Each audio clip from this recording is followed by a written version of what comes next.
What's up, guys? My name is Alex Hune, and you're on One Up Painting. This is Epic News, and we cover all of the news for Legions Imperialis. Today, we're going to be covering the epic history of epic scale. Legions Imperialis has a pedigree going back 35 years. That's pretty crazy considering that Warhammer's only been around for 40 years. All right. The miniatures might be small, but the upcoming Legions Imperialis is a huge deal. It's the first Warhammer game of combined arms at epic scale released in 2 decades, and the first set at the time of the Horus Heresy for more than 30 years. And you'll see, while we take a lot of tiny steps down memory lane, it's drawn on a proud and petite pedigree. We've literally rummaged through the Warhammer archives to find as many old models as possible from the various epic scale eras to show you how they line up with the incredible new miniatures. Adeptus Titanicus, 1988. This is some really cool artwork. I've actually never seen this before, and these Titans look a lot different than what we've come to know now, especially with the back part right here. They look like bugs a little bit, but you can see how the inspiration from this has transferred into today's models, where like the top part of this has obviously been used in like Imperial Knights. The first ever epic scale game was the original Adeptus Titanicus, which dealt strictly with the games between opposing Imperial Titans.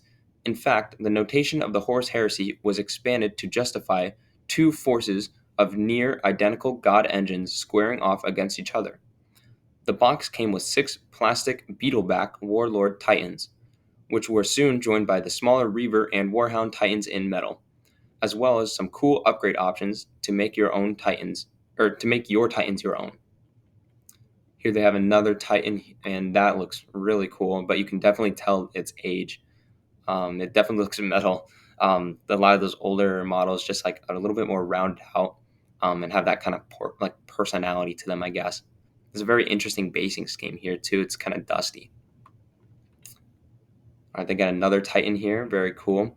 I'd like to point out this insanely big purity seal if it's true scale or scaled to this, because look at this. This is a Space Marine here, right? The Space Marine is like the size of the wax and the purity seal itself. The original Metal Reaver Titan is of particular interest, not least because we found one that had never been assembled in a baggie in a drawer in Forge World. It was joined by the first ever sculpted epic scale Space Marine, a metal cast which acted as a prototype for the plastics that followed. You got one with every purchase of a Reaver, and they are totally out of scale because Ali literally couldn't sculpt him any smaller. I'm assuming Ali is the person that sculpted him, or like sculpted some of these Titans. That's pretty cool. Space Marine 1989. This is a very classic Dark Angels artwork here. Very metal.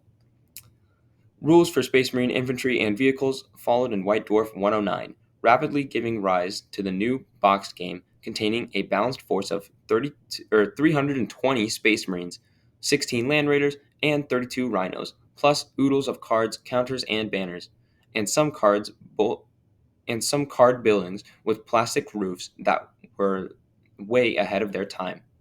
Damn, 320 Space Marines, man, that's a lot. That's literally 3 companies, man. All right. Xenos miniatures soon began to appear in the pages of White Dwarf, with plastic box sets containing Eldar Guardians, Grav Tanks, and Orc Boys and Battle Wagons, plus oodles of metal models in support, including the first appearance of the Phantom Titan, as well as Wraith Lords, War Walkers, jet bikes, and all sorts of other mainstays of the modern Eldari arsenal. So I hope that the current Epic game follows in the same pattern where they come out with they come out with Titans, then they come out with Horus Heresy, then they come out with other ranges of Xenos models, because I'd like some of those models, but also I think that they'd bring in a bigger player base into Epic. So the next game is Space Marine 1991. Another great piece of artwork here, very nostalgic. Subtitled Epic Conflict in the War-Torn Universe of the 41st Millennium. That's a very, very long subtitle.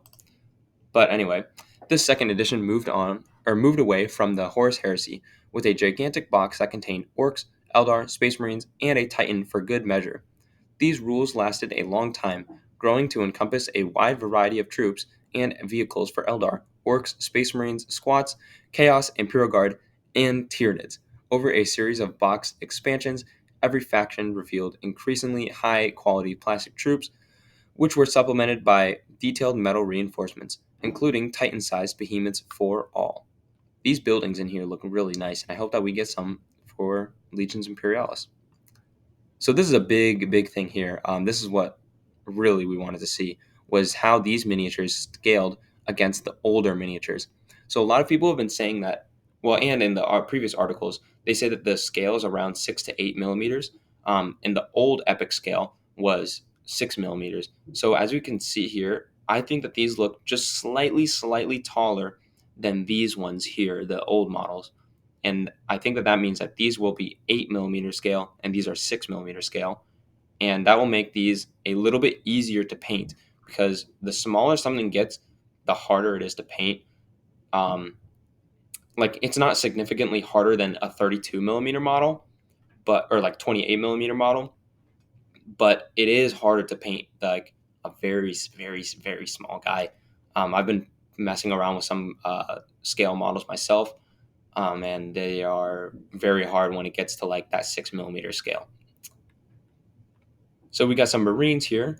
The thing that stuck out to me the most when I saw this was these models look like tactical Marines, right? If we were to compare this to like Big 40K, these models look like the old tactical Marines in 28 millimeter scale, and these ones look like Primaris. So I think that that's a good comparison to kind of compare the old models to the new. I think another thing to mention here is these are like the HQs, right? The command squad. In the old ones, we have the Tech Marine, like a banner guy, captain, chaplain, and apothecary. In this one, we just have the captain and the banner guy, and the other two look like just plain old, like tactical Marines, basically. So hopefully in the future, we can get some more of those specialized units to put on our command squad bases. This edition is one of the major influences for Legions Imperialis rules, but it's important to note that they are not the same game. Titan Legions 1994. This is some great artwork here. It's very reminiscent of Hell's Reach, like the Hell's Reach animation, where the god, like the god machine or whatever it was called. I forget its name exactly. It's the Emperor class Titan fights against the Mega Gargant, and that one dude's like, "Oh, I need to take the shot," and then he misses the shot, and then the Gargant rips its head off. All right, but yeah, that's just a great animation. Everyone needs to watch that at some point in their life if you're a Warhammer fan. All right, Titan Legions was an expand-alone big box which introduced Titans of even more ridiculous size into the Warhammer canon. This is the debut of the towering Imperator Titan and the two Orc Mega Gargants. Yeah, so those are the exact ones that were in Hell's Reach. The god engines in this set were so enormous that we didn't really bother with any infantry. Instead, 10 plastic Imperial Knights battled 12 Orc Bonebreaker tanks. I really like the terrain in this set, and I hope that we can find that we get some like Gothic, not necessarily ruins, just like Gothic buildings like this, because I think that would be really cool to have in our games. Epic 40K, 1997. This is some classic Warhammer art right here. I think everyone has seen this at one point in their Warhammer career. After a set of rules that lasted, albeit with revisions and refinements, the best part of 10 years, this game was all change for epic scale. I think that that's kind of worded weirdly, but anyway. The miniatures stayed the same size, but the entire scope of the game changed around them. Armies were no longer confined to set companies or detachments, making force selection more flexible. But the trade off meant that the complexities of different weapon types were much reduced to make the game faster. I hope that that part right there, like reduced weapon types, is something that we get in the new game. For instance, I hope that like a Devastator squad doesn't have different profiles for missile launcher, plasma cannon, like that type of stuff. I hope it's just Devastator squad weapons, something like that, like very generalized things. It'll make the game go so much faster and it'll make list building easier. Wow, that's a lot of miniatures in this box. and that came with a lot of really cool terrain too. I wish that the new one came with some terrain. But anyway, these were joined by other innovations, including the notorious blast markers, which denoted suppression and morale. It was an undeniably sleek system. It was an undeniably sleek system and made the controversial move from square infantry bases to oblongs. And here's another nice Imperial Fist army altogether. Eventually, we'll have our own Space Marine armies like this too, once the new game releases. It was accompanied by a substantial range refresh.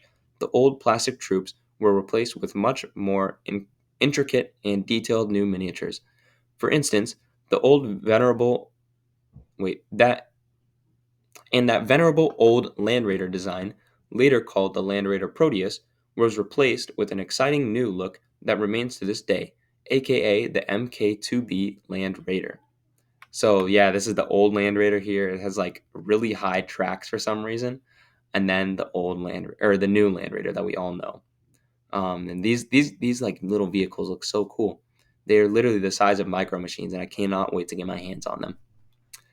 The second edition of Adeptus Titanicus grew out of this system in 2022, where there were new rules for Titans in Epic 40K magazine, but these were eventually split off into their own game for Titans alone. Epic Armageddon 2003. This is some crazy artwork. I've never seen this one before. And this Titan here looks like I've never seen a Titan like this. It's a lot less gothic and a lot more like hard sci-fi, like hard edges of sci. You know what I mean? Very cool though. It looks more like a base than it does like a gothic city, like a lot of Titans do, which I like the look of. Epic Armageddon was a product of the Specialist Game Studio. For the most part, it was a set of trial rules worked on in collaboration with the gaming community, with a little additional support from the sculptors at Forge World, who released new miniatures, including for the Tau Empire and Imperial Navy every so often. But that wasn't all for the world of tiny warfare. Aeronautica Imperialis received editions in 2006 and 2019, joined later by Adeptus Titanicus, which was the first game to slightly embiggen the Titans into a new scale we have today. Built on foundations, the future is looking bright for Legions Imperialis, if not the soldiers fighting in its wars. So that's it for this video. I think our big takeaways from this are the scale, really. Just these two images. We get to see that these guys are slightly bigger than the old ones. And they have a little bit more variety and detail, it looks like. But then again, it's hard to get that detail anyway because it's such a small scale. But yeah, I think that's it for this video. Thank you guys so much for watching. I've been Alex Hune, and this is One Up Painting. Subscribe if you'd like to see more epic news, and thank you so much for watching. Peace.